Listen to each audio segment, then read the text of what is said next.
biopsychosocial first, before here you want to assess, this is where context, okay, you think B, okay, all right, culture, responsiveness, and trauma, all right, so we talked a little bit about this, but you cannot do that, that is not, is this what y'all no idea. All right, so biopsychosocial framework. You have the biological, psychological, and social. That is what it is. All of us do assessments with clients. This is what we're talking about doing. The biopsychosocial assessment. The biological factors of the medical, genetic, substance use, medications, physical health. And then you have the psychological. That's the mental health stuff, the cognitive patterns, trauma, coping skills, coping mechanisms, all of that under the psychological. And then you have social, family dynamics, cultural background, social economic status, environment, all of that stuff. Remember, assessment is the foundation. That is where we start. We have to do an assessment to understand where we're going. That is our starting point. So when you look at the biological components, one of the critical things is remember that you always want to rule out medical causes first before labeling someone or symptoms as psychotic. So we just want to make sure nothing's going on medically with the individual. All right, when you're looking at medical mimics, this is important. When there's certain medical things that are going on with individuals that mimic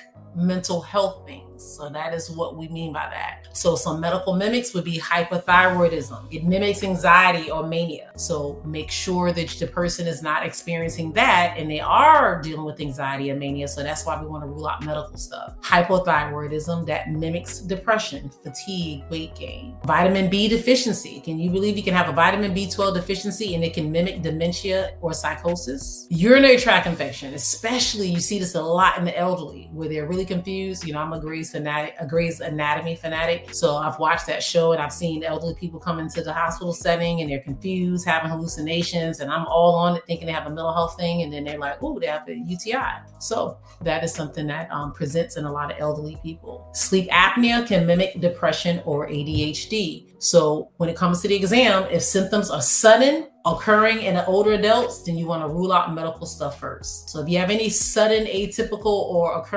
something occurring in older adults, it just happens, you want to kind of rule out medical stuff because it's likely when it comes to mental health stuff, it's like a gradual progression. You don't go from just being worse overnight. And that's kind of what you see with a lot of these medical mimics. All right, so psychological components. The purpose here is to explore the cognition, emotional, and behavior patterns that could be affecting someone's. So a lot of times here we're doing MSEs, the mental status exams. Here you want to assess both strength and the symptoms to understand what's really going on with individuals. Their self-perception, their strengths, insight, all of that stuff there. And when you look at the social components, spiritual, cultural, social supports, housing, finances, all of that. This is where context matters. All right, here we have a practice question. I'm gonna go ahead and let Brandy rock out and answer this one for us. Okay, so a social worker at a senior citizen is assessing on an 82-year-old client. The client's daughter reports that her father was completely fine 2 days ago, but suddenly became highly confused. Started seeing things in the room that aren't there and is having trouble following a conversation. What should the social worker do first? I'm gonna go with A. You said you're gonna go with A? Sorry, A. All right, okay. Kimi, what do you think? What do you think the answer is? I think B. Okay, you think B. Okay, Roberta, what do you think? You muted. I gotcha. No, I'm joking. But yes, you're muted. What do you think? All right. And Ariza, once we're done, I have a question about it. You still waiting for my answer? Okay. Yep, go ahead. Yeah. A. You're going with A? Yes. Okay. I think it's A too. All right. So we have a social worker at a senior citizen center assessing an 82-year-old. So we already know the role. The person's a social worker. They're in a senior citizen place center and they're assessing this 82-year-old. The daughter reports that that her father's completely fine 2 days ago. Then it's a sudden, highly confused and so forth. So we're saying A, refer the client to the primary care physician for an immediate medical evaluation. Some are saying, did someone say B, administer the mini status exam to assess for major neurocognitive disorder? Yeah, it's a few. I said B. Okay. I was thinking a few people said B, so it's between A and B that I see you guys have. So here is the sudden onset of symptoms that you normally see in older adults. Remember we talked about the UTI, how they can medical mimics. We talked about that is what you would do here. Someone had a question though before we move forward. It was me. I was just going to say that I work in this setting. So my immediate was B, because that's what we do for that population. But like, I had to go back and think about it. Do medical first. Yep. That's a smart thing, because I do a whole lot of things in my private practice with stuff that, not a whole lot of stuff. I don't want you guys to think I got some unethical stuff going on, but there's certain things that it's like, oh, this is what the book says do, and this is, what you would do. And, it's just some gray areas and things that you might fall under when you're practicing independently or working for other businesses, because they have a way of doing things.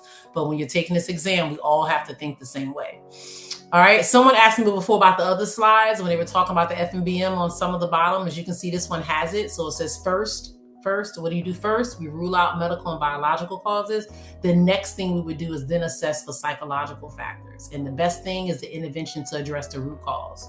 All right, when we are looking at the mental status exam, the MSE, this is a good tool. Everyone on here should know how to administer an MSE, who have done an MSE, or at least know what an MSE is. And this is pretty much where you're able to just go in and I'm like, oh, the person's oriented, the person, place, and time. They are malodorous. They have rapid speech. They like you already can gather enough data. Now, we do not use the mental status exam to tell us a client's diagnosis, but we do use it to help us when we're formulating a diagnosis. So you want to look at the cognition, the insight, judgment, the thought process. All of that stuff plays a huge part. If someone has loose associations or using word salads, we're like, ooh, we might need to, and then they have some, maybe rapid speech or some other things going on. We're looking to see, are they manic? Are they having some psychosis? So it's really important to kind of know how to utilize these MSEs and what they consist of.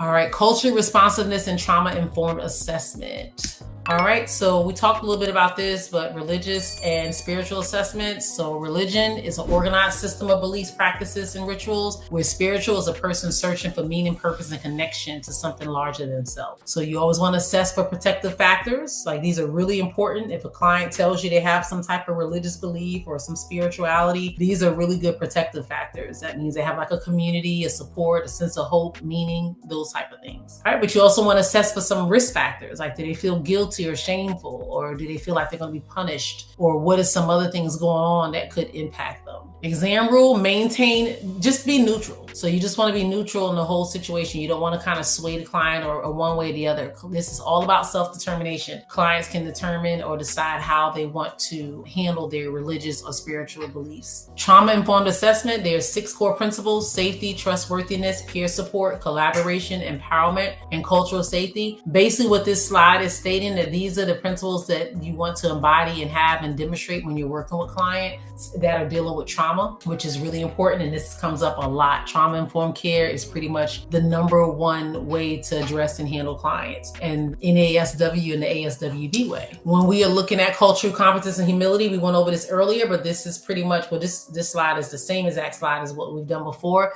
At the bottom, when you see it says, I have learned the facts. And then the other part says, I'm listening to your experience. So as I shared, some of this stuff is overlapping, but you have to understand the importance and how this plays out. Because before we talked about how it plays out in the human development process, now we're talking about how it shows up and looks when you're assessing and intervening and working with clients. Cultural bound syndromes, very important. Have you guys seen this on your exams? I have not. Wow, I've had a lot.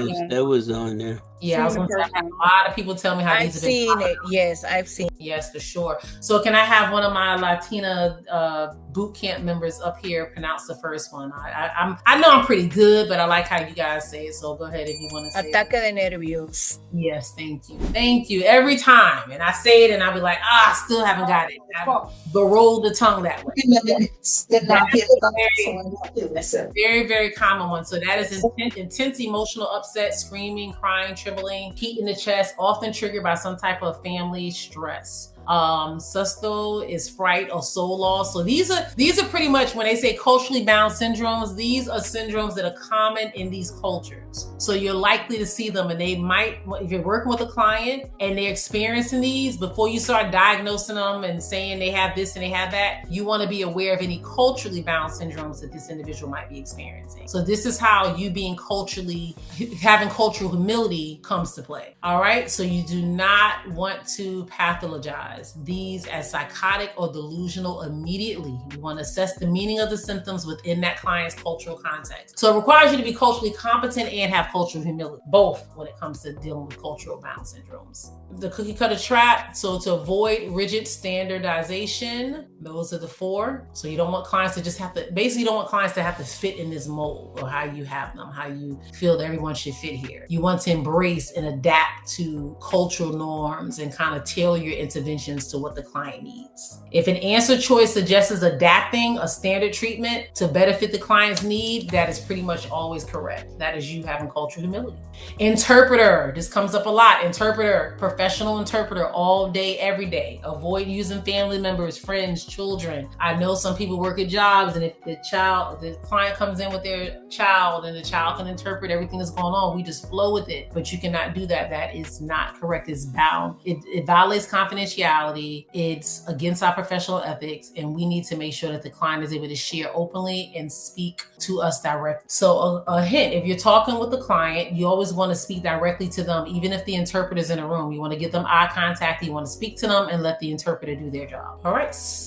Who wants to tackle the next question? I can read it. Oh, go ahead, Cheryl. Okay, go ahead. A social worker is attending a funeral for a client's family member. During the service, the client's aunt, who is Puerto Rican, begins screaming uncontrollably, crying, trembling, and falls to the floor. The family members surrounding her appear concerned but calm and do not call for medical assistance. What should the social worker do first? I have a quick question, and just for my own knowledge. Is it strange that my first question was, this person isn't my client and I don't have any I shouldn't be assessing or diagnosing anything? Is that like a weird thought? No, I don't think it's a weird thought at all. You just might be leading the witness or helping other people who didn't even pay attention to that part in the sentence. You just kind of maybe help some people. And they're like, wait a minute. I'm a social worker. Yeah, it's a weirdly worded one. We get that one for this one. I would say, I'm in between A and C. Okay, in between A and C. So you're attending a funeral for a client's family member. During the service, the client's aunt, who's Puerto Rican, begins screaming uncontrollably, crying, trembling, and falls to the floor. The family members surrounding her appear concerned, but they're calm and don't call for medical assistance. You like, the heck with that. I'm going to call 911 immediately because this lady's having a seizure. Right. Or you're like, you know what? Let me see, is this behavior within context of this culture? Those are 2 big different ones. So we need to figure out which one you're going with. Let's do. Is this I have no idea. Okay, no idea. All right, she tapped out. All right. Okay. Victoria, go ahead and help her out. Tell her what the answer is, Victoria. I'm going with C. You're going with C, which is assess the behavior within context of the client's culture. All right. And Latricia, what do you think? I think the answer is C, because in the previous slide, like they said, with the lady pronounced Anticro de Nervios, that's what I think, it's called. Like her saying it. Go ahead. You said when she said it was that way? Okay. All right, so you're saying it is C. We got a few people saying yes, ma'am. Nobody else is concerned. Yep, that was true. They said it looked a little worried. They chilling, like this normal. They're concerned. No, they're concerned, but they're calm. They're looking around like, oh my gosh, hopefully auntie don't break her neck. And they're concerned, but they're like, this is what happens. This is normal in our family. Like so they're seen calm. it. All right, so the correct answer is C. Thanks, ladies, for sharing.